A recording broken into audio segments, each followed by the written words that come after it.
Buenos días a todos. Vamos a empezar la clase del día de hoy. Em, Siempre hago el recordatorio y para el que esté viendo la grabación, pues que es importante que nos conectemos y no solo estemos dependiendo de nuestras grabaciones. Bien, vamos a empezar la clase. Em, y pues recordemos que el último día de clases nos quedamos viendo el tema del intérprete, ¿verdad? Era uno de los procesadores del lenguaje, como lo habíamos visto que es el compilador, ¿verdad?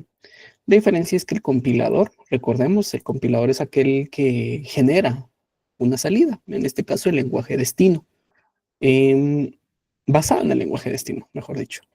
Mientras que el intérprete es aquel que no genera salida, sino que ejecuta de una vez, ¿sí? Entonces, pues ahí podemos observar nosotros las dos diferencias de cada procesador del lenguaje, ¿verdad? Son las principales diferencias. Bien, ahora bien, tenemos un procesador de lenguaje diferente, ¿verdad? ¿Qué es esto? Son los lenguajes híbridos.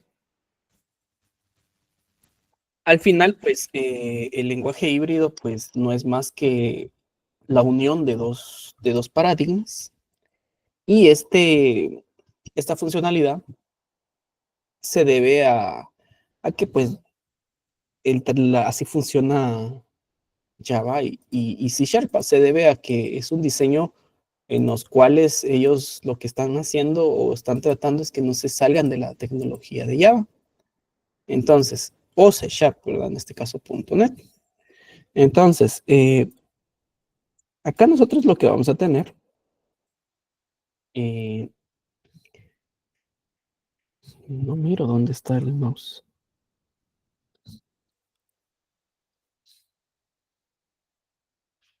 Esto se trabó.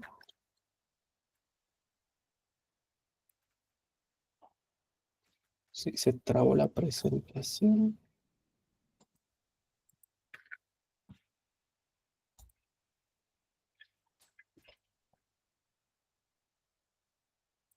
Ahí está. Bien, entonces lo que nosotros vamos a tener en este punto es la JVM, por ejemplo, la Java Virtual Machine, ¿sí? Entonces, la JVM o Java Virtual Machine, para el caso de Java, va a hacer esa especie de, de ecosistema en el cual sobre todo lo que hablemos de Java va a necesitar o va a depender de la Java Virtual Machine. Obviamente, nosotros vamos a compilar en el compilador de Java que se llama Java C, ¿verdad? Por si no sabían, así se denomina el compilador de Java, Java C, o Javac, como antes le comentaba, muchos le llamaban, ¿verdad? Entonces, nosotros tenemos nuestro compilador, pero el compilador de Java, recordemos, o los compiladores, recordemos, no ejecutan. O sea, el compilador solo va a tener las salidas. ¿Cuáles son las salidas del- de un, de un programa compilado de Java? Pues son los .class. Entonces aquí tenemos nuestros .class, ¿verdad? Entonces, nosotros tenemos nuestros .class, nuestra salida del compilador de Java. Y bueno, al final, pues, lo único que vamos a obtener nosotros, pues, va a ser un ejecutable que, pues, por lo regular a veces se comprime en un .jar. Pero dentro del .jar están estos .class, ¿verdad? Posterior a ello, ese .jar o ese el que contiene los .class, nosotros no lo podemos ejecutar en cualquier lugar. No es como, por ejemplo, un ejecutable que saca C, pues posiblemente todas las ejecutar, que es un .exe, ¿verdad? O en un punto O o un punto SH el que genere la salida de C en Linux, pues muy posiblemente lo vamos a ejecutar en la gran mayoría de máquinas basadas en Linux.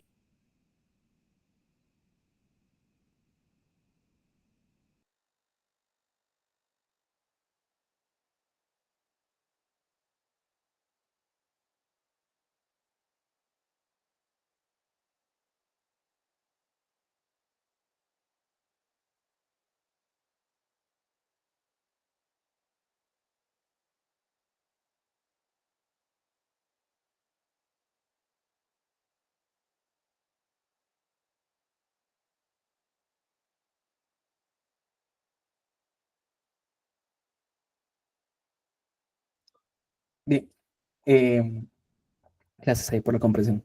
Entonces, nosotros no podemos ejecutar esto en cualquier lugar. Nosotros tenemos que ejecutarlo en una máquina que tenga instalado la JVM, la Java Virtual Machine. Entonces, al final de cuentas, pues no nos salimos de ese.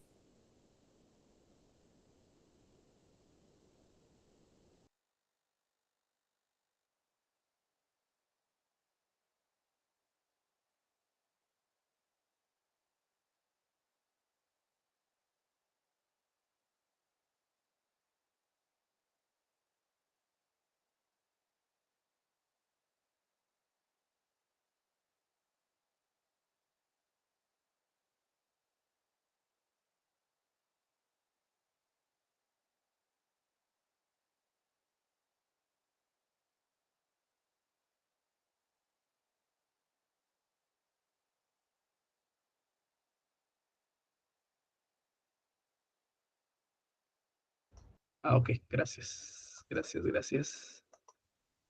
Ahí está. Listo. ¿Se me escucha mejor? ¿Se me escucha mejor dicho? Gracias. Bien. Entonces, les comentaba. eh, Esto al final, pues, nosotros tenemos este tema de la JVM, em, que es nuestro intérprete, ¿verdad? ¿De qué? De un lenguaje intermedio, o sí, intermedio, o un lenguaje destino que produce el compilador de Java. En este caso, un punto class, ¿verdad? O todos los compresos en un punto YAR. Va a venir el intérprete y lo va a ejecutar. El intérprete que está dentro de la JVM, ¿verdad? Por eso nosotros nos damos cuenta que a veces instalamos un programa en Windows, ¿verdad? O puede ser incluso en Linux también. Y dice que nos hace falta tener la Java Virtual Machine, ¿verdad? Y tenemos que instalar la suite de Java, ¿verdad? Y pues uno ni está programando, ¿verdad? ¿Y qué es lo que está pasando ahí? Lo que pasa es que necesitamos, ese programa fue hecho en Java y necesita su, su lenguaje intermedio, su intérprete para poder ejecutarlo, ¿verdad? Eso es lo que está pasando. Bien, ¿qué es lo que pasa con el otro, con la copia de Java? Pues digo copia porque pues la sintaxis es muy similar y el esquema es bastante similar también. Definitivamente pues tendrá sus diferencias, ¿verdad? Bueno, entonces en este caso estamos hablando de C Sharp o C Sharp. Entonces, ¿qué pasa con C Sharp? Pues al final, pues desconozco cuáles son las salidas de C Sharp, sinceramente. No estoy seguro al 100%. Nunca he programado tanto en C Sharp. Pero la máquina, el que cumple la función de Java Virtual Machine en C Sharp es el .NET Framework, ¿verdad? No sé si a ustedes les ha pasado, a los que son usuarios Windows, no sé si a ustedes les ha pasado que en algún momento ustedes quieren instalar alguna aplicación o algún programa y les dice que necesitan la instalación del .NET Framework, ¿verdad? Es por eso, por lo mismo. Muy seguramente fue diseñado o desarrollado esa aplicación en la suite posiblemente de C Sharp, y para poder ejecutar necesita su homólogo, la Java Virtual Machine, en este caso es el framework. ¿Por qué? Porque él mismo se va a ejecutar, o sea, no delega esa tarea para, por ejemplo, el sistema operativo, ¿verdad? Sino que delega esa tarea para, como tal, el, un propio producto de ellos, que en este caso es el .NET Framework, que al final es un intérprete de su lenguaje destino, que pues para en este caso de C Sharp, sinceramente, no sé cuál es, ¿verdad? Entonces, como les digo, no tengo tanta experiencia en ese tema, pero pues en el caso de Java es un punto class, ¿verdad? Al final, ¿verdad? Entonces, así es como funciona los lenguajes intermedios, o perdón, híbridos. Eh, entonces, nosotros hasta este punto tenemos tres tipos de lenguajes al final, ¿verdad? Si los otros lo queremos ver de esa manera. Tenemos los compiladores, o los lenguajes netamente compilados. Aquí hablamos de Go, hablamos de C, de C++, ¿verdad? De TypeScript. este tipo de lenguajes que simplemente tienen una salida y ellos se desconocen o se desligan de la salida. ¿Dónde vas a ejecutar tu programa? No lo sé, ¿verdad? Eso yo ya me desconozco, yo ya hice la función de generar una salida. Tenemos la ejecución del programa, como les decía, que eso ya es prácticamente fuera del compilador. Tenemos el intérprete. El intérprete es aquel que no genera un lenguaje destino, sino que ejecuta de una vez. Aquí estamos hablando de Python, de PHP, posiblemente también, no posiblemente también estamos hablando de JavaScript, ¿verdad? Estamos hablando de ese tipo de lenguajes que no generan una salida, sino que de una vez nos ejecutan. Tenemos los lenguajes híbridos, que su primera parte va a ser compilada, pero para poder ejecutar, ellos no se desligan de ese funcionamiento, sino que seguimos en el ecosistema, cómo funciona Java y C Sharp. Eh, ¿Verdad? Entonces, esos son eh, nuestros tipos de lenguajes que vamos a estar no explorando, sino que pues que vamos a poder estar cubriendo con las técnicas de compilación. Bien, porque al final recordemos, nuestro curso se llama compiladores. De esa línea no nos vamos a salir. Bien, no sé si hasta acá alguien tiene alguna duda, alguna pregunta. No sé si me la pueden ahí colocar si alguien tiene alguna duda. Si todo está bien, pues también pueden reaccionar. Gracias, Carlos.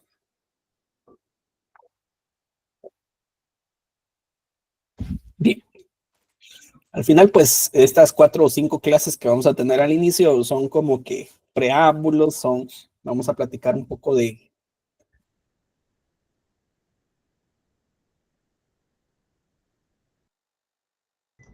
eh, no sé si... aquí está. No sé si ustedes tuvieron la oportunidad de escuchar Willow estos días, este diciembre, fue noticia. Ujú. Willow les voy a presentar,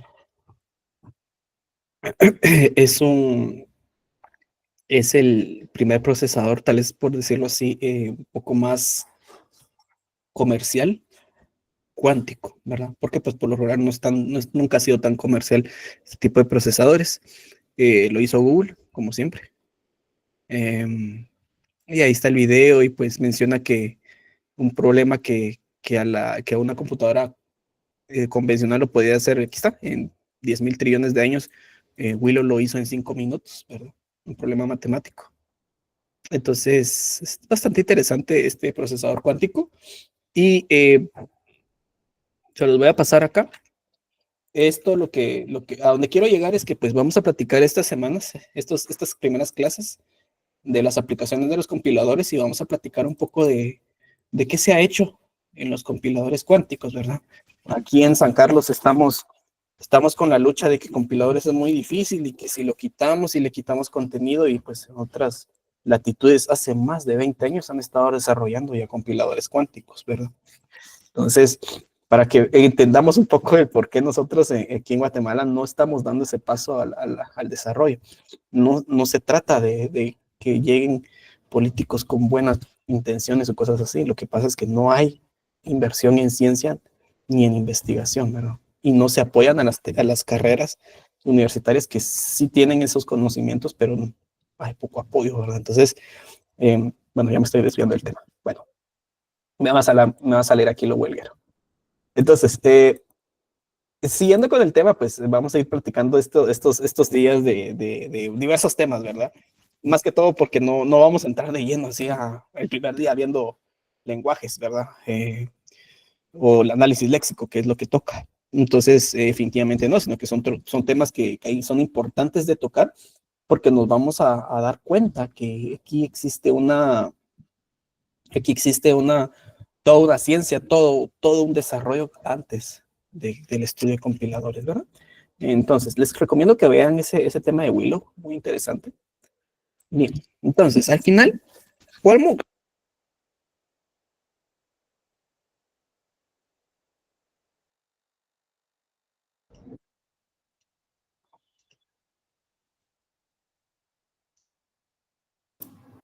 ¿me escuchan? Que se me está desconectando el micrófono, sinceramente. ¿Me escuchan? Sí, ok. Voy a platicar con el micrófono de la laptop. Bien. Tal vez voy a alzar un poco la voz porque el laptop lo tengo un poco más lejos. Bien, entonces, todo esto cae a la estructura del compilador. El compilador recordemos, ¿cuál es la esencia del compilador? La esencia del compilador es un programa, recordemos nuestra definición, ¿verdad? No nos salgamos de nuestra definición. Dice, el compilador es un programa, ¿verdad? Y así como cualquier otro programa, pues va a tener una arquitectura. Y pues su arquitectura no es más que tener un front y un back, ¿verdad? Un frontend y un backend, ¿verdad? Para que tal vez la mayoría ha escuchado este término, tal vez alguien no. Entonces yo voy a explicar a qué se corresponde. Prácticamente un frontend es todo aquello con el cual nosotros interactuamos. Por ejemplo, la interfaz gráfica, los botones, un mensaje de una alerta y todo eso es frontend, ¿verdad? Ahora backend va a ser todo aquello con lo que nosotros no vamos a poder interactuar, ¿verdad?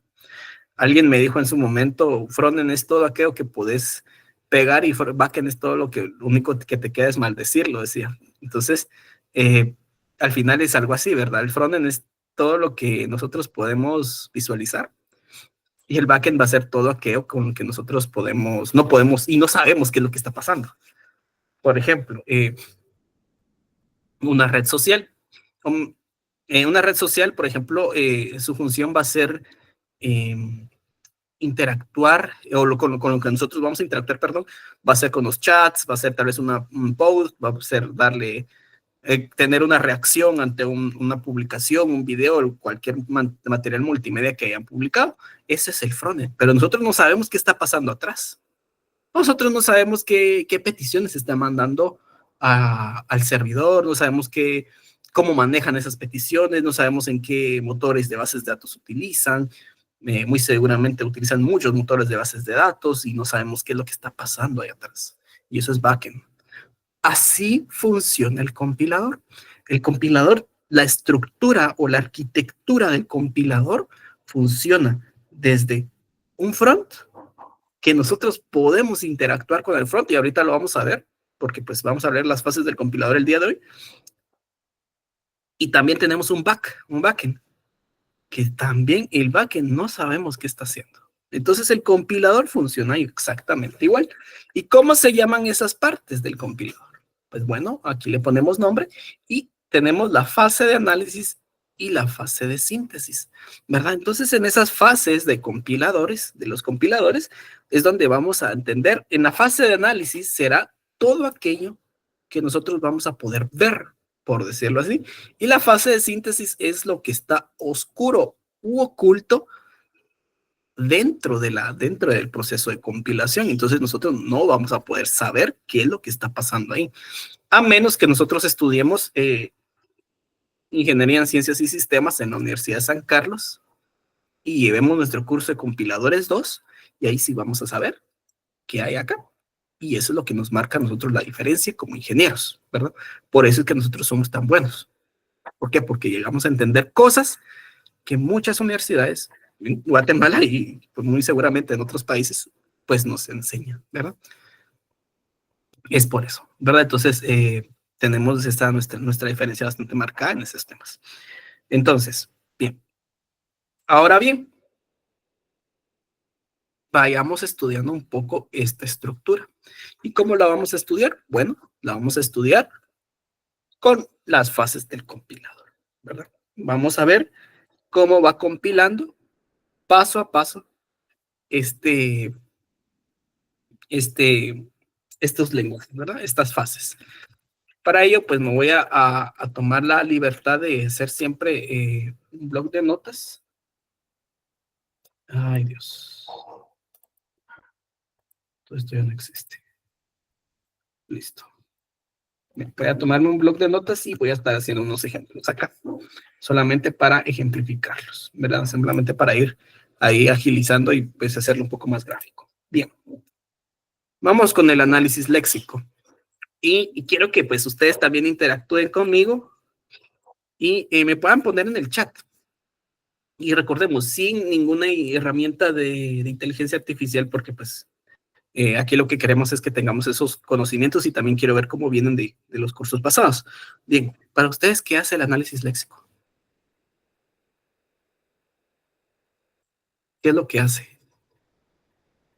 Ahí me lo pueden ahí colocar en el chat, por favor.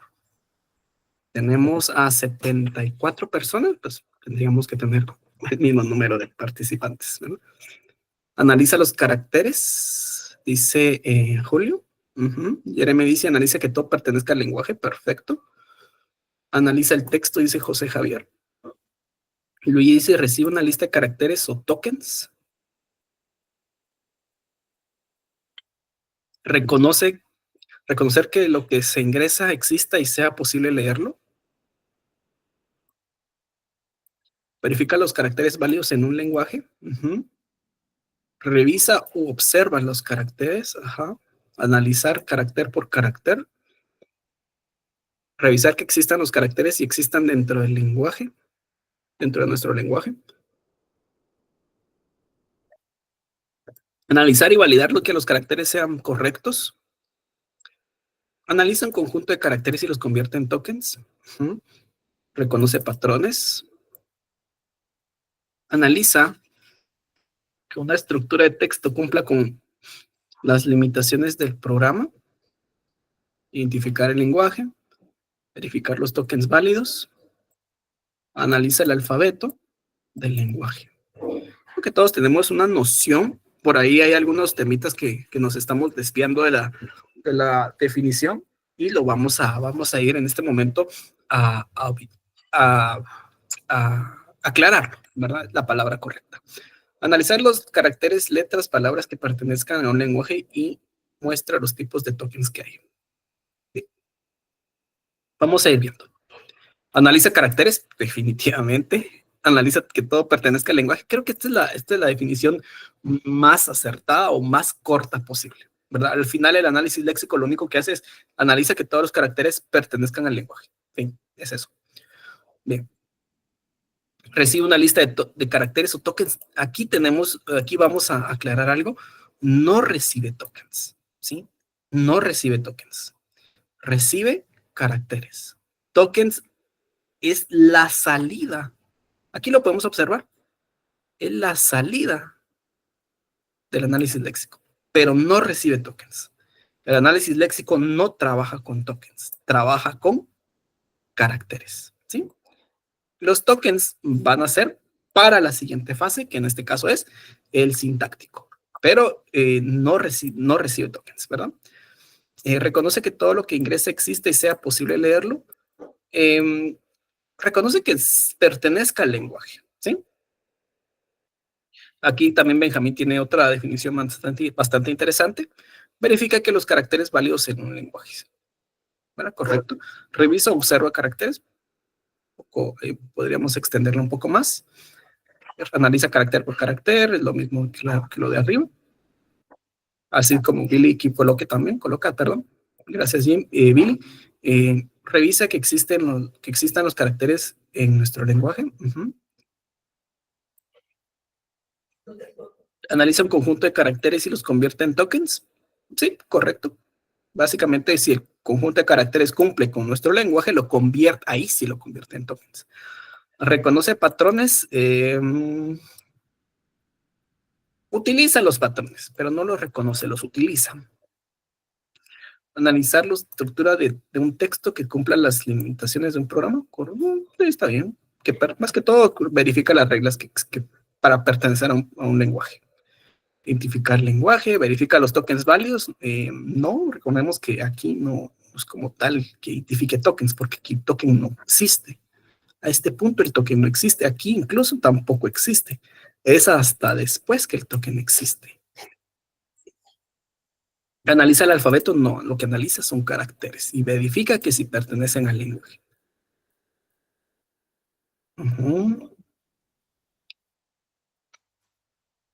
Así como ahí nos dice Gael, el que recibe el flujo de tokens es el analizador sintáctico, es correcto, ¿verdad? Hasta ese punto vamos a platicar de tokens, ¿verdad? Entonces, hasta ese punto vamos a ver tokens. Antes solo vemos caracteres.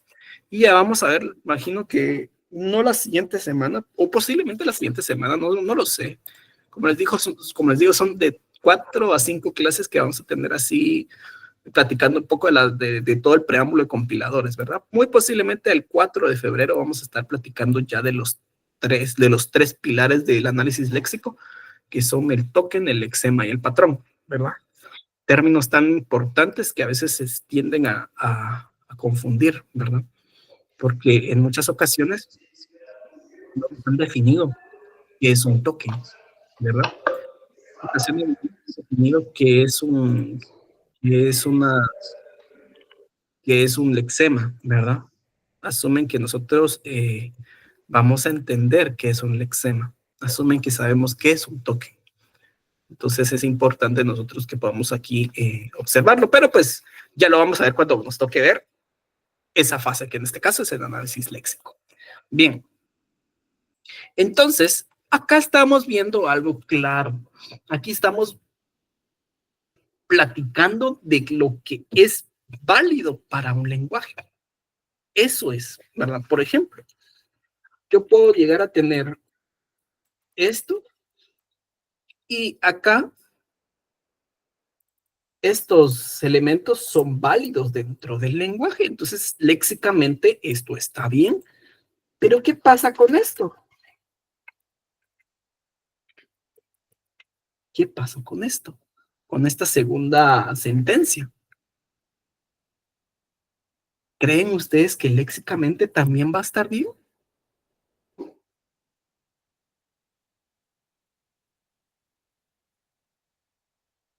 Ahora la pregunta es ¿por qué? ¿Por qué está bien léxicamente?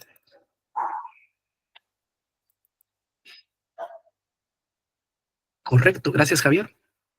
Porque son caracteres válidos para el lenguaje.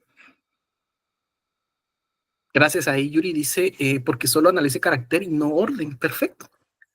Y aquí quiero yo hacer énfasis en que al final, pues recordemos que el análisis léxico se basa en una máquina de estados, ya lo vamos a ver. Estos autómatas que se ven en análisis léxico, lo que ven es pertenencia. Por ejemplo, hay veces que ponen un gran programa y dicen, haga el autómata haga por medio del método del árbol este gran programa y todo. Y no, eso ya es parte o eso ya es competencia del sintáctico. El análisis léxico lo que tiene que hacer es un autómata para reconocer esto, para reconocer esto, para reconocer este punto y coma, porque ya vamos a hablar de la expresión regular mínima y todo eso, para esto. Incluso tal vez el espacio en blanco para ciertos lenguajes, ¿verdad? O sobre todo la tabulación para ciertos lenguajes. Esa es la tarea del análisis léxico. La tarea del análisis léxico a veces he visto que hacen esto, ¿verdad? Digamos, por ejemplo, eh, y digan, bueno, por medio del método del árbol, haga algo que reconozca todo esto. Y no, eso ya no es tarea léxica, eso ya es tarea sintáctica, ¿verdad? El análisis léxico es más primitivo, por decirlo así, ¿verdad? Por algo es la primera fase. Y por algo, esto está bien léxicamente, ¿verdad? ¿Por qué? Porque reconoce, como ustedes bien dijeron acá, lo que su tarea es reconocer si forma parte del lenguaje o no. Esa es su tarea. No es tarea verificar orden. Incluso podríamos tener algo así.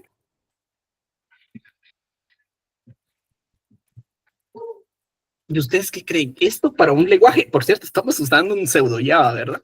Por cierto, ¿esto creen ustedes que es válido o no? Léxicamente.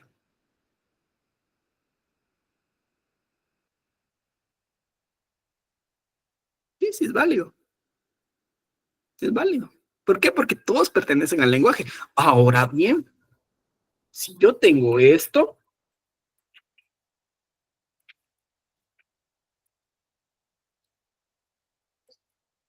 para un lenguaje Java, ¿esto estará bien o no? La última sentencia. Léxicamente, ¿por qué no? Por el dólar. ¿Saben de qué lenguaje es ese, por cierto?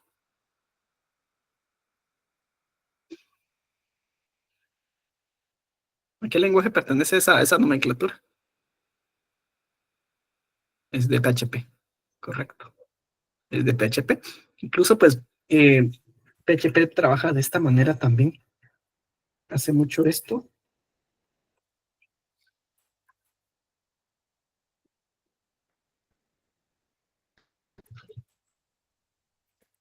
digamos. Trabaja también así. Entonces, muy posiblemente este va a ser súper fuera del lugar de Java, ¿verdad? Son caracteres o expresiones que no forman parte del lenguaje de Java, ¿verdad? Entonces, a pesar de que pues posiblemente a simple vista podríamos observar y decir, bueno, no, esto puede ser que existe bien, pero ya pongo yo en un contexto que esto es un lenguaje Java, ahí ya toma sentido en que esto está mal y no pertenece al lenguaje. Y esa es la función del análisis léxico. Así como pudo ser de esta manera, pudo ser así también. Todo completamente desordenado, de igual manera sigue estando mal léxicamente. ¿Por qué? Porque acá este carácter no pertenece al lenguaje, ¿verdad? El lenguaje Java no reconoce ese tipo de caracteres. Bien, entonces ahí podemos observar el por qué nosotros no perdamos la vista. Nosotros estamos en la fase de análisis. ¿Y cuál es la fase de análisis? El frontend, ¿verdad? Y nosotros en este momento, de manera implícita, pudimos observar errores léxicos con nuestra vista, ¿sí? Por eso se le denomina frontend. ¿Por qué? Porque yo visualmente pude ver dónde está el error. Visualmente pude identificar que eso está mal, ¿verdad? ¿Por qué? Porque es parte del frontend del compilador. Y a eso se le denomina frontend, ¿verdad? En este caso, la fase de análisis. Bien, muchas gracias. Y recordemos, al final esto tiene una salida. Ya vamos a hablar, como les dije, muy posiblemente 4 de febrero vamos a estar hablando de eso, que es los tokens. Ya vamos a platicar de ello y vamos a hacer varios ejemplos de qué es un token, ¿verdad? Pero pues al final, su salida del análisis léxico es el token. Perfecto.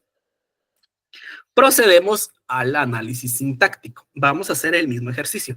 Para ustedes, ¿qué creen que hace el análisis sintáctico?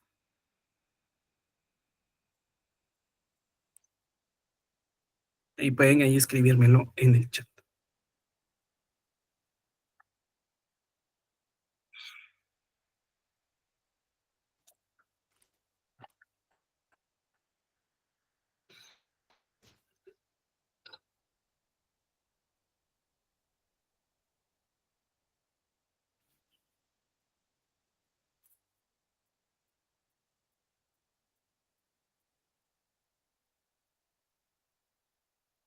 Bueno, aquí pues tenemos un poquito más oscuro la definición, pero hay varios que vamos a ir construyendo. Bien, verifica el orden de los tokens. Creo que es la definición clásica y este es la más corta, ¿verdad? Es verificar el orden de los tokens. Gracias, Julio. Analiza el flujo de token. Analiza si en el flujo de token hay cadenas de tokens válidas. No, prácticamente lo que verificamos aquí son netamente el orden, ¿verdad? El orden del el orden como tal del lenguaje. Ya todos sabemos que ya pertenecen al lenguaje porque salió del análisis léxico. Y el análisis léxico nos certificó que todos pertenecen al lenguaje. El orden, pero pues, ¿de qué, verdad? Es el orden de los tokens, ¿verdad? La estructura del código basado en el token, ¿verdad? Basados en los tokens. Pero esa palabra estructura me parece muy, muy acertado. Porque al final, pues, Coloquialmente se le dice orden, pero pues es una estructura. Ver que esté bien escrito. Escrito ya está, porque eso lo hizo el léxico, ¿verdad? El sintáctico ya no ve si está bien escrito. El sintáctico ve la estructura y coloquialmente conocido como el orden. Verifica el orden de los tokens, correcto. Gracias, Kerim. Marcos verifica el orden, correcto. ¿Verifica si los tokens reconocidos son parte de nuestro lenguaje? No, no. Recordemos, el que verifica que pertenezca al lenguaje es el léxico, y el único que puede pertenecer a un lenguaje es un carácter. El token ya no se puede verificar porque el token no es como tal una estructura lineal, sino que aquí ya tenemos algo más complejo. Y ya vamos a hablar, y por eso es importante que platiquemos de qué es un token. Bueno, ya lo vamos a ver en su momento. Agrupar los componentes léxicos de forma jerárquica. No, no es su fin. Su fin es el orden, ¿verdad? Sí lo hace, pero no es su fin. Su fin es verificar el orden, ¿verdad? Analizar la estructura de los tokens sea la correcta. Me parece bien esa respuesta. La estructura del código también. Analiza la manera en la que se escribe. Un poco ambigua esta respuesta. Verifica que los tokens reconocidos sí son parte de nuestro lenguaje. Ya platicamos de eso, ¿verdad? El que hace eso es el léxico, y el token no pertenece a nada. El token ya es una estructura, no es algo como un texto, ¿verdad? El token ya no es un texto. La gramática, no. Definitivamente lo que hace es verificar el orden, ¿verdad? ¿Que usa la gramática? Sí. Así como el léxico usa una expresión regular, el sintáctico va a verificar la gramática. Ahora bien, recapitulando con todos los que participaron, muchas gracias, y esto es lo que hace enriquecedor una clase de compiladores, que ustedes también vayan generando sus propias definiciones en conjunto, ¿verdad? Tanto con sus compañeros como con mi persona. Bien, lo que hace en esta fase de análisis sintáctico, perdón, es construir una estructura con base a una gramática para verificar el orden de los tokens. Eso es lo que va a verificar principalmente, el orden de los tokens. ¿Cómo lo va a hacer? Con una estructura creada con una gramática. Sí, pero lo que en sí, su core o el centro del sintáctico es verificar el orden. Orden / estructura, ¿verdad? Del lenguaje, ¿verdad? Aquí ya nos olvidamos de si pertenece o no al lenguaje, si es aquí o allá. No, aquí lo que nos interesa es el orden. Ahora bien, con base a ello, vamos con este.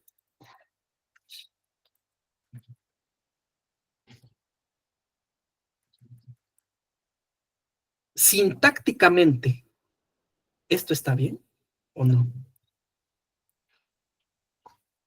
Sintácticamente. Sí. ¿Por qué sí está bien? ¿Por qué está bien a nivel sintáctico?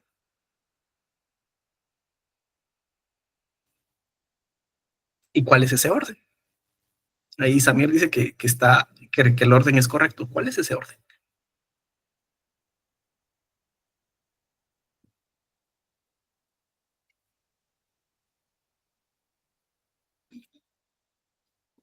El orden es el siguiente. Sí está bien, por cierto, la respuesta sí está bien.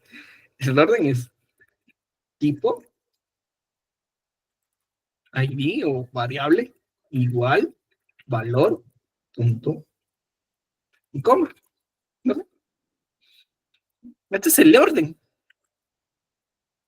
Tipo, ID, igual, valor, punto y coma, ¿verdad? Y eso es lo que le interesa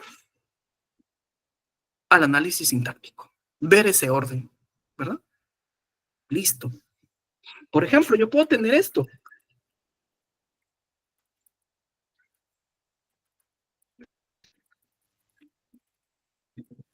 ¿Y ustedes qué creen? ¿Esta estructura de código estará bien o estará mal? ¿Qué creen ustedes? Está bien. ¿Por qué? Porque respeta el orden. Esa es la estructura del lenguaje. Esa es la estructura del lenguaje. Entonces, eso es lo que hace el análisis sintáctico. Por ejemplo, pongamos otro caso. Digamos que este es nuestro, ¿no? Este es un método, ¿verdad?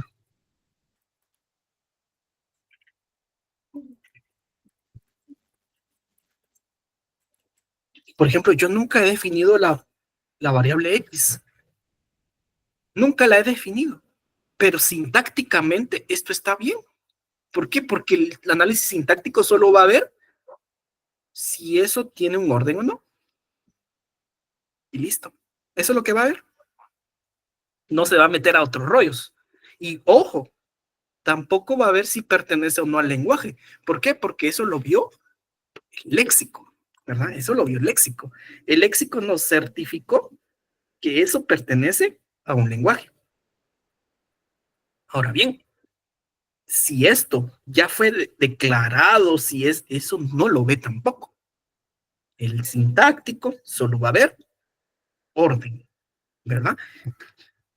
¿Qué es orden para mí? Por ejemplo, podría tener yo esto. Esto sintácticamente, esto sí no está bien, ¿verdad? ¿Por qué? Porque cumple con ese orden. Primero tengo la variable, después tengo el tipo. Eso no. Por ejemplo, también podríamos tener esto.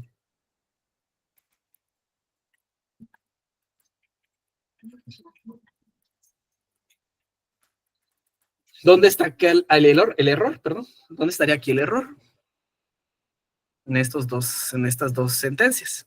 ¿Dónde está el error? Falta un punto y coma. Cuando nosotros tenemos ese famoso error de falta un punto y coma, es un error sintáctico, ¿verdad? Gracias ahí a todos los que están participando. Es un error sintáctico, ¿verdad? Es un error de orden. Falta uno. Y ya eso sí lo vamos a platicar en la segunda parte del curso, que es análisis sintáctico. Vamos a platicar y vamos a ver cómo se comporta el compilador adentro cuando falta algo. Y también hay modos de recuperación de ese tema. Entonces, eso es lo que hace el sintáctico. Y nuevamente cumplimos. Estamos en la fase de análisis. ¿Y cuál es la fase de análisis? Es el frontend del compilador. Y yo pude observar otra vez en conjunto con ustedes, pudimos observar qué sentencias tienen error y qué sentencias están bien a nivel sintáctico. Por eso es frontend, porque ustedes y yo lo pudimos observar. No hubo necesidad de, como dice mi mamá, no necesitas maestría para hacer eso, me dice, ¿verdad? Entonces, no necesitamos un como tal un compilador aquí ejecutándose para que encuentre los errores. No, simple y sencillamente, nosotros ya podemos observar que estos cumplen con el orden que nosotros estamos observando o estamos solicitando.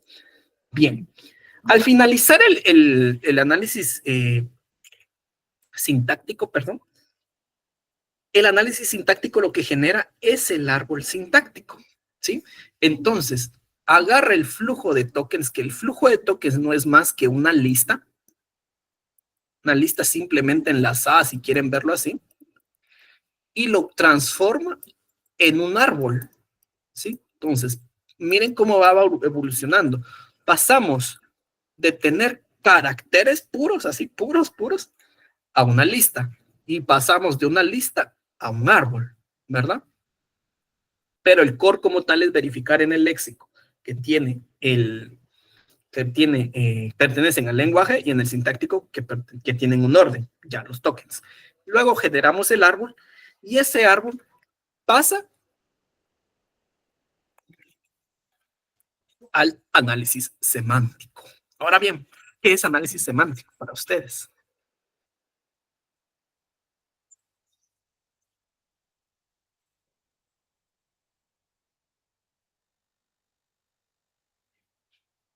Correcto, ahí Julio nos dice, nos comenta algo ya, ¿verdad?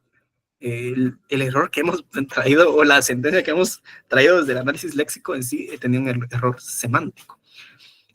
¿Qué es semántico? Vamos a ver, aquí verifica que todo esté bien. ¿A qué nivel? Porque pues desde el léxico también verifica que todo esté bien, a nivel léxico, que todo pertenezca al lenguaje. José Rolando dice que el código tenga coherencia, verifica la coherencia del código, revisa las condiciones lógicas, analiza la lógica de los tokens. Posiblemente sí, podría ser. Me parece bien.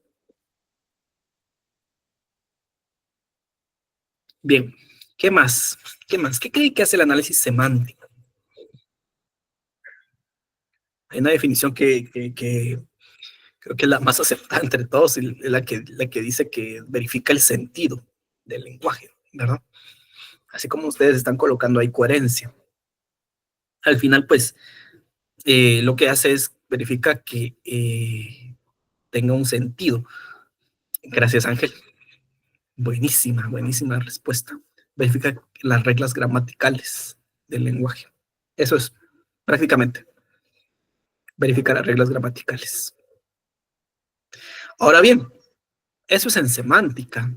Y estamos hablando de coherencia. Yo puse la palabra sentido, Ángel ahí nos sumó otro tema que es reglas gramaticales. Al final todos son lo mismo, ¿verdad? Ahora bien, les pregunto, por ejemplo, les pregunto aquí a José Rolando, a Samir, ¿qué es coherencia? ¿Qué es coherencia? Cuando ellos mencionan coherencia, ¿qué es? Por ejemplo, Ángel me dice reglas gramaticales o reglas gramáticas del lenguaje. ¿Qué son esas? ¿Qué es? ¿Qué contienen? ¿Verdad? Incluso me pregunto a mí mismo, cuando yo dije sentido, ¿qué es el sentido? ¿Verdad? Entonces, ¿qué creen que contiene eso? ¿Orden? No, orden ve el sintáctico. Orden es el sintáctico. Que tenga el sentido, tener lógica. ¿Pero qué es lógica? ¿Me pueden dar un ejemplo de eso? Voy a dar uno yo, para empezar. Para mí, lógica es esto. Esto no tiene lógica. Y eso es ¿cómo se llama esto? Es una verificación de tipos. Que todos los tipos pertenezcan perdón, el valor que se le esté asignando a un tipo pertenezca, no, estoy diciendo al revés, el valor que se le asigne a una variable pertenezca al tipo, ¿verdad?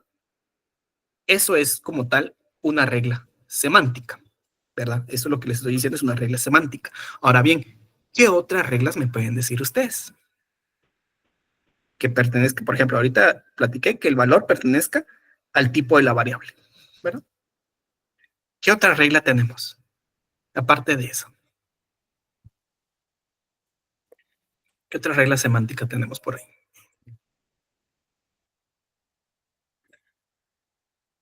Hay muchas reglas semánticas. Y son como tal la coherencia del lenguaje, el sentido del lenguaje. De hecho, estos ya vamos a platicar, estos son reglas gramaticales del lenguaje. Gracias, Ángel. Que una variable sea declarada antes de usar, correcto. Para el entorno Java, porque pues hay lenguajes que no funcionan así, pero para el entorno Java sí es una regla gramatical eso, es una regla semántica. Que la variable sea antes que utilizarla esté declarada. Eso es una regla.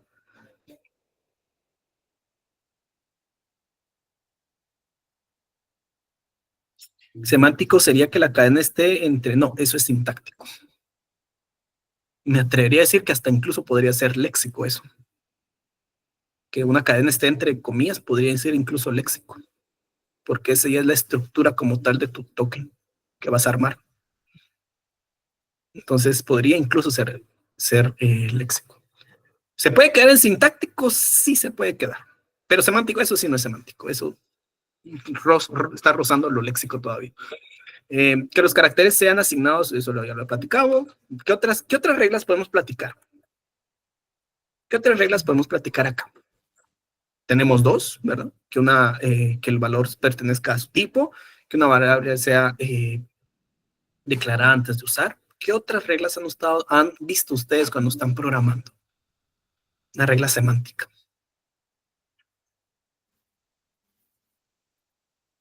Excelente. Lejos que se llamen al inicio, porque que se llamen al inicio es netamente sintáctico, ¿verdad? Yo lo voy a expandir un poco más. Que yo cuando yo esté llamando a una librería, ya haya sido importada, ¿verdad? Es como una variable, ¿verdad? Es eso, que haya sido declarada una variable, en este caso que haya sido importada. Que se llame al inicio, eso sí es sintáctico, ¿verdad? Porque pues ese es el orden. Tal vez el momento que se llame una función con parámetros en la llamada no se agreguen dichos parámetros, correcto. Esa es otra validación semántica. Perfecto, muchas gracias, Julio. Ángel dice que no se cierra una función. ¿En qué sentido no se cierra una función? A nivel así. Si es a este nivel, con los brackets, esto es sintáctico, ¿verdad? Ahí me podrías ir ampliando un poco más ese tema. Que las funciones cierre con punto y coma, no, eso es sintáctico, ¿verdad? Todo eso es orden. Le voy a poner otro. Aquí Alan me había dicho uno, gracias, es el que iba a decir. Gracias, Alan. Que la función no retorne un valor. Excelente. Muchos piensan que eso es sintáctico y eso no es sintáctico, ese error es semántico. Porque sintácticamente es imposible ver, bueno, aquí estoy en una función, tengo que contener un retorno. No, eso no es sintáctico, eso es semántico. Gracias, Alan. Excelente. Entonces, por ejemplo, voy a poner otro yo.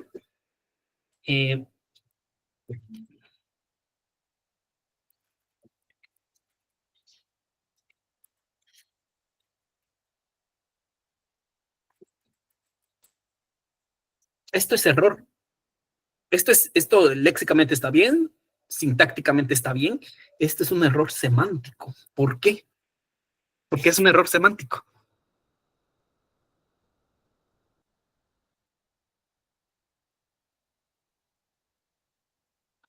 Porque esto es un error semántico. No. Si no, recuerden, si carece de un carácter, es error sintáctico, porque no tiene orden. Método está dentro de la clase. Por cierto, aquí no era clase. Ahí está. Alma, a ese punto quería llegar, porque no ha sido inicializado. El objeto no ha sido inicializado. En este caso, pues tendría que ser,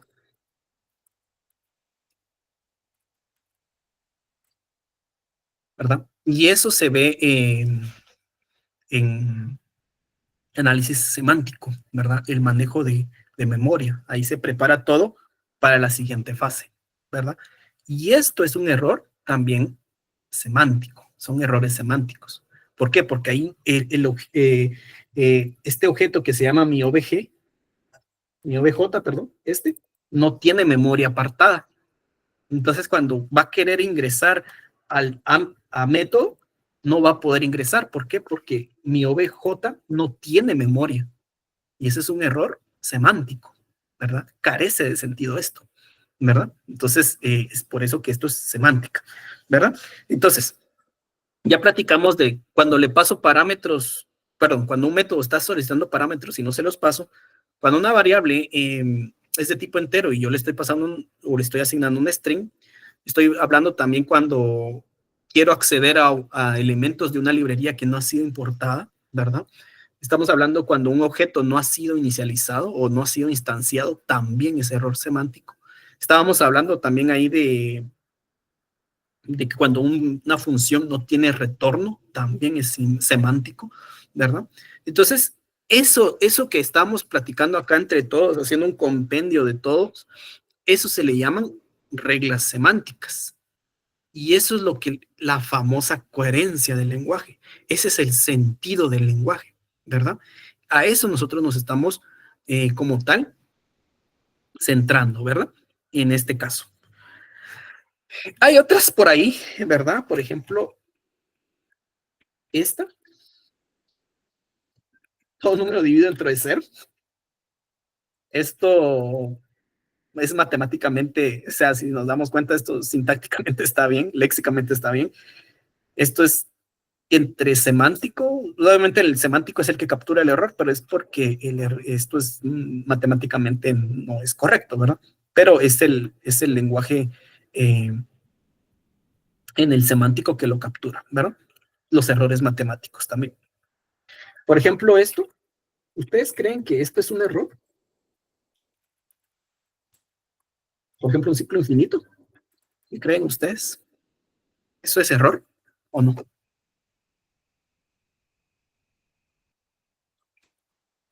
¿Qué creen ustedes? ¿Esto llega a ser error? No, esto no es error. No es error de ningún tipo, de ningún tipo. No es léxico, sintáctico ni semántico, de ningún tipo. Incluso puede tener incluso puede tener alguna una función. Puede tener una función. A veces los hilos así también se instancian en un while true, porque no necesitamos que esto pare, que siempre se ejecute. Bueno, pues sinceramente puede ser un error del programador, sí, pero también puede ser tener alguna validez, ¿verdad? Entonces en sí esto no va a entrar en ningún error, ¿verdad? Entonces ahí, si nos damos cuenta, también tienen el lenguaje, pues, si bien es cierto, los compiladores tienen bastante estructurada su forma de trabajar, definitivamente nosotros tenemos el otro 50% del tema, ¿verdad? Para hacer un buen programa, ¿verdad? Que en este caso, pues, evitar sentencias de este tipo. Pero, pues, no les digo que, les estoy diciendo también, pues, que puede que tenga también una funcionalidad, ¿verdad? Bien, todos cumplen una función, o perdón, todos cumplen una característica. ¿Cuál es la característica de la que hemos venido hablando? Eso es el frontend. Nosotros pudimos observar los errores léxicos, sintácticos y semánticos a nivel de vista, ¿verdad? Y eso es lo que nosotros llamamos fase de análisis o el frontend del compilador, ¿verdad? Entonces, nosotros en compiladores 1 vamos a ver léxico y sintáctico, ¿verdad? Hasta ahí nos quedamos en compiladores 1. Compiladores 2 empieza en el semántico, ¿verdad? Entonces, luego de acá es donde empieza la fase de síntesis. Y este es el backend del compilador. Y esto nosotros no vamos a entender a cabalidad qué es lo que hay detrás de un lenguaje, en este caso, por ejemplo, Java, Go. O sea, no sabemos qué es lo que hay detrás de estas fases. Nosotros vamos a ver en compiladores 2 una especie de esbozo, un esbozo de este tema, ¿verdad? Vamos a ver algo genérico, pero no quiere decir que así exactamente van a funcionar. Bien, ¿qué tenemos en la fase de síntesis? La primera fase de síntesis perdón, es la generación de código intermedio. Y acá es donde me quiero centrar, en que nosotros no sabemos qué código intermedio van a implementar en cada lenguaje. No lo sabemos. Puede que sea un código intermedio como lo que vamos a ver acá. Puede que no. Puede que ellos incluso hagan sus propios códigos intermedios. Unas representaciones de código intermedio, pues estamos hablando de cuadruplos, así se llama ese lenguaje, y el otro lenguaje es el código de 3 direcciones, y ese es el que comúnmente se enseña acá en la San Carlos, el código de 3 direcciones. Y ese código de 3 direcciones es la representación intermedia. Entonces aquí es donde se pone interesante el estudio de compiladores, ¿verdad? Tenemos un árbol y de ese árbol generamos un código intermedio. ¿Cómo pasa? A pura progra, ¿verdad, mucho? O sea, así. Aquí sí, programación a full, ¿verdad? Entonces, tenemos un árbol y del árbol pasamos a un código. intermedio.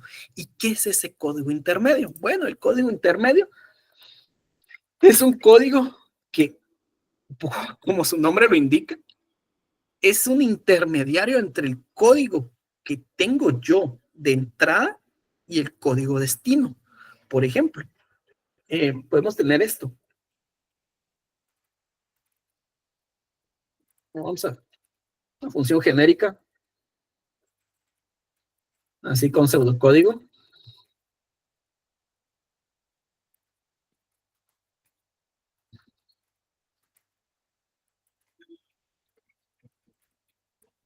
Bueno, ¿qué es más o menos el código intermedio? Les voy a enseñar un poquito más o menos cómo se va a ver para que ustedes lo visualicen y se den una idea, más o menos, ¿verdad? Bueno, código intermedio va a ser, por ejemplo, si nosotros vamos a usar vamos a ver el tema de código de 3 direcciones, va a ser algo así. Vamos a tener algo así. Y vamos a tener ir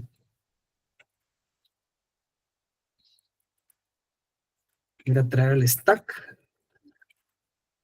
Ah, no. Es así. Es así. Entonces acá me posiciono en la memoria. Aquí ya estamos platicando netamente con la memoria. Ahí me digo que estoy en la posición P más 0. Le digo que en esa posición usted va a ingresar un 10. ¿Por qué en la posición P más 0? Porque X es el primero que aparece. Vamos a tener un T2. Igual todas estas técnicas de código intermedio y corrimiento de memoria las ven en compiladores 2. Entonces, acá prácticamente pues podríamos platicar de un T2. Aquí el valor de 20, aquí le estoy colocando 20. Podríamos platicar.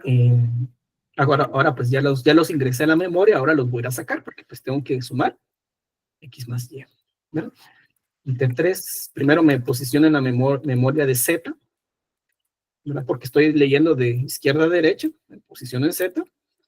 Ahora sí, voy a traer los valores de que ya ingresé, en este caso X y Y, otra vez P más 0, porque esa es la posición de X, ¿verdad? Lo guardo en otro temporal, que en este caso sería stack. Al inicio ingresé ese valor, ahora lo voy a sacar de la pila, así, de esta manera. Ahora, esto es X, ahora este es Y, sería T6, y es P más 1, aquí es T7, en T7 voy a tener T6, ¿verdad? Ahí está, este es Y, entonces tengo que T5 y T7 T5 es X, T7 es Y, entonces quiere decir que T8 va a ser, T8 va a ser T5 más 7, básicamente X más Y.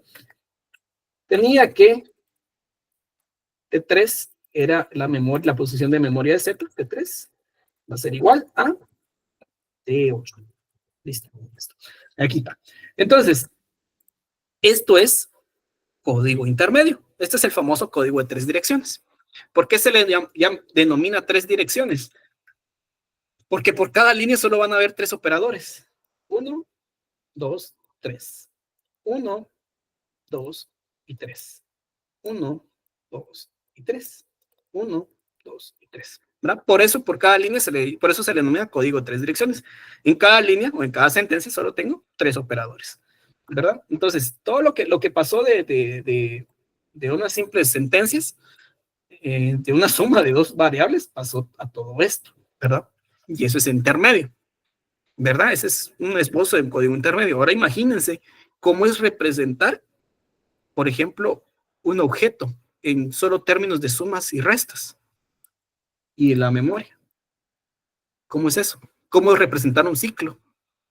¿Cómo representar? Porque aquí no existen ciclos, aquí no existen métodos, aquí no existen tipos, ¿verdad? Aquí no es que tengamos un string, lo voy a definir, ¿no? Aquí solo es esto, solo son estos. Solo esto, una que otra cosita más por ahí que ya lo van a ver en compiladores 2, pero pues tampoco es que la gran cosa, ¿verdad? Solo son estos, ¿verdad? Entonces acá nosotros nos estamos enfrentando al código intermedio. Y esto ya es parte de la fase de backend o en la fase de síntesis, que yo ya no sé qué es. O sea, esto es algo genérico que nosotros le damos, muy posiblemente es similar a cómo se manejan en los lenguajes, pero a ciencia cierta, ¿cuál es su lenguaje intermedio? No lo sabemos. Pero así es como funciona, ¿verdad? Los lenguajes compilados sí o sí tienen que pasar por esta fase de código intermedio, ¿verdad? Prácticamente a eso nos vamos a estar enfrentando. Y sí, puedes considerarse como código intermedio, el bytecode. Y eso nos lleva a la siguiente fase, que es la optimización independiente de la máquina, o prácticamente la optimización de código intermedio, ¿verdad? ¿Qué es la optimización de código intermedio? Existen varias técnicas, ya vamos a platicar de ello. Agarro el código y unas optimizaciones que veo es esto. P más 0 está aquí P más 0. Entonces yo me voy a quitar el T4 y voy a utilizar T1. P más 1 está aquí. Entonces yo voy a utilizar, ya me voy a quitar el T6 y voy a utilizar el T2, ¿verdad? Esa es una posible optimización. Ya no veo más optimizaciones, ya no hay ninguna otra, por ahí otro temita que habría que hacer. Hay gente que hace esto, pero pues no le estoy quitando tanto poder ahí, no le estoy quitando tanto tema ahí al compilador, ¿verdad? O sea, hay quienes que hacen esto incluso también con tal de optimizar. Se puede, sí, se puede, ¿verdad? Incluso aquí también se podría, ¿verdad? Se podría, ¿verdad? Y eso es optimizar el código, si se dan cuenta.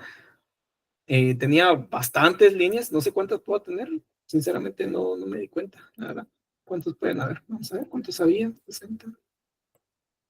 10 líneas, correcto, de código, y aquí pasé como a 7 líneas, algo así. Entonces, eso fue una pequeña optimización en una suma. Ahora imagínense ustedes sus proyectos cuando ya están generando lenguajes orientados a objetos y todo. Puede que un código intermedio les salga unas 5,000 líneas y cuando pasen su optimizador les va a quedar en 3,000, por ejemplo. Son mucho procesador, pero muchas sentencias que se le quita al procesador, ¿verdad? Entonces a eso se le denomina optimización de código intermedio, como tal. Aquí tiene optimización independiente de la máquina, ¿verdad? Porque pues se hacen independientemente de máquinas, ¿verdad? Bien, entonces hasta acá, si no estoy mal, hasta aquí llega compiladores 2. No estoy seguro si todavía se ve estas técnicas, ¿verdad? Antes sí se nos enseñaba acá. No estoy seguro si llegamos acá, ¿verdad? Pero hasta ahí, si lo ven, ahí se van a recordar de mí. Entonces, recapitulando un poco, y ya para llegar al final sin terminar, porque todavía nos falta unas partes del compilador, pero sí quiero que veamos lo siguiente. Acá vamos a ver, aquí estamos hablando en el análisis léxico estamos hablando de Thompson.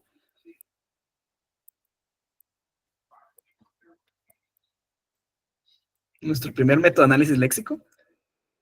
Subconjuntos, nuestro segundo método de análisis léxico. Estamos hablando de árbol, nuestro tercer método de análisis léxico. Y estamos hablando de minimización de autómatas. Entonces, vamos a ver en análisis léxico 4 temas, 4 métodos. Thompson, subconjuntos, árbol y minimización. Son 4 métodos de análisis léxico que vamos a estar viendo en esta fase. Todo apoyado de expresiones regulares, ¿verdad? Bien. En sintáctico vamos a estar viendo LL1, SLR, don LR1, porque este método es de que tenerle bastante respeto, y LALR. Nuevamente, 4 métodos de análisis sintáctico, ¿verdad? Que vamos a estar viendo, y en LALR termina el curso de compiladores, ¿verdad? ¿Qué vamos a ver en semántico? En semántico vamos a estar viendo... ¿dónde está mi mouse? Aquí está. En semántico vamos a estar viendo definición dirigida por la sintaxis y esquemas de traducción, ¿verdad? Eso vamos a estar viendo en semántico. Acá vamos a estar viendo netamente código de 3 direcciones, ¿verdad? En código intermedio, aquí vamos a ver en optimizaciones, vamos a ver mirilla o bloques. O tendría que ser las dos, ¿verdad? Mirilla o bloques, ¿verdad? Son todos los métodos que nosotros tenemos desde léxico hasta optimización, ¿verdad? Y hasta acá llegaba en su momento el curso de compiladores 2. Había gente muy desalmada cuando yo fui estudiante que nos hacían generar código de máquina, ¿verdad? Que era acá, que es la fase de acá de generación de código. Nos hacían generar código de assembler. Eso sí, definitivamente estoy seguro que eso ya se quitó, ¿verdad? Eso ya se quitó, eso ya era bastante, ¿verdad? Ya era mucho. Bajar hasta assembler era bastante, bastante complicado y ya bastante desalmado, sinceramente. Entonces eso sí ya se quitó, pero ¿cómo es el lenguaje ensamblador? Pues para el que haya tenido la experiencia de llevar Arqui 1, pues ya tendrá algún concepto, pero básicamente es esto, un wikipediazo para enseñar eso.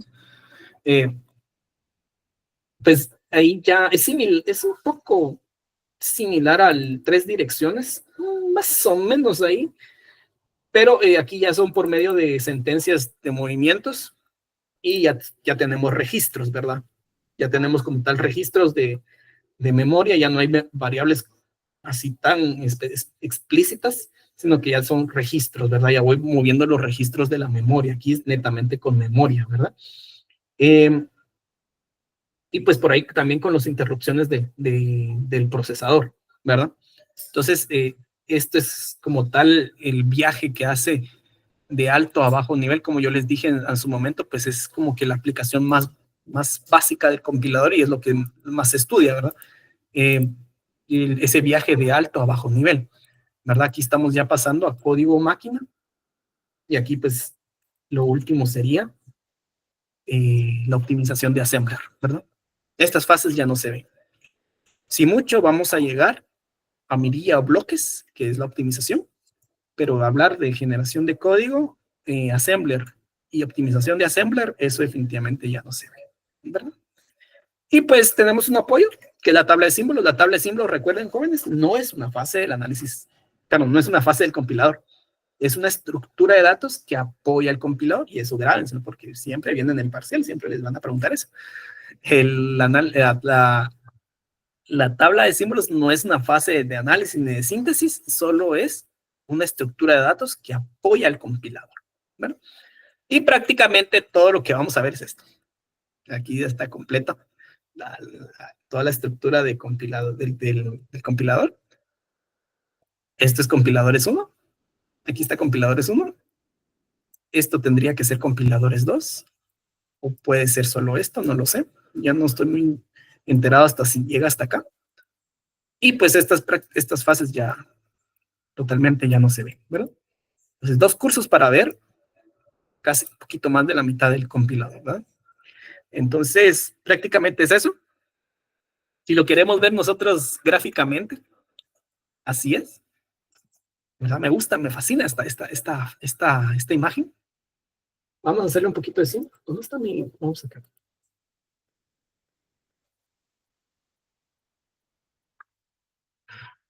Aquí está la tabla de símbolos. Si se dan cuenta, la tabla de símbolos a un lado donde ellos no tiene como tal una injerencia tan grande, pero aquí está nuestro carácter. Netamente caracteres puros. Ay, Dios, quité el uso.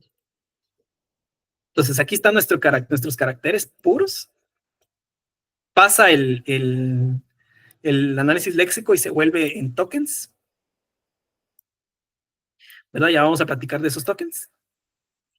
Pasan los tokens, se vuelve en árbol, ¿verdad? Aquí se ve claramente era una lista, ahora se volvió en algo jerárquico, ya es un árbol. Eh, ese árbol lo valido, si se dan cuenta, ahora ya le incluí el tipo. ¿Por qué? Porque pasó por todas las validaciones semánticas.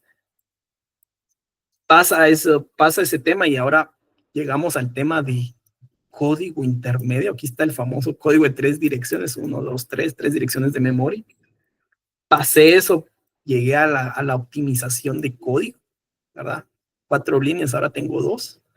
Y por último llegué a la generación de código ensamblador.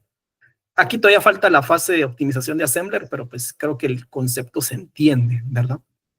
Cómo fue el viaje del compilador, ¿verdad? Es como un viaje de lebre, ¿verdad? Pasando hasta llegar a assembler. Pero prácticamente esas son nuestras fases de compilador. Bien, para terminar, ¿alguien tiene alguna duda, alguna consulta con respecto a lo que vimos de las fases del compilador?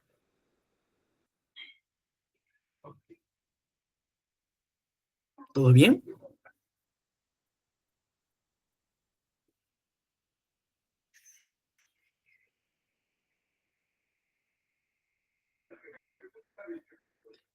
Bien, perfecto.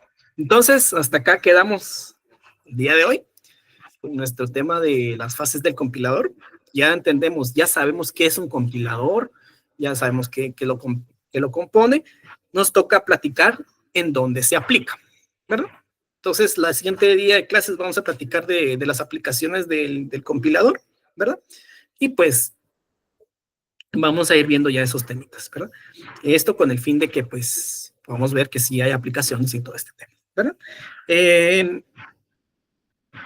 ¿Qué nos queda? Pues simplemente seguir platicando de nuestros preámbulos antes de hablar del análisis léxico, ¿verdad? Entonces, muchas gracias por el día de hoy, por la atención, y nos vemos el día martes con las aplicaciones del compilador. Que tengan un buen día.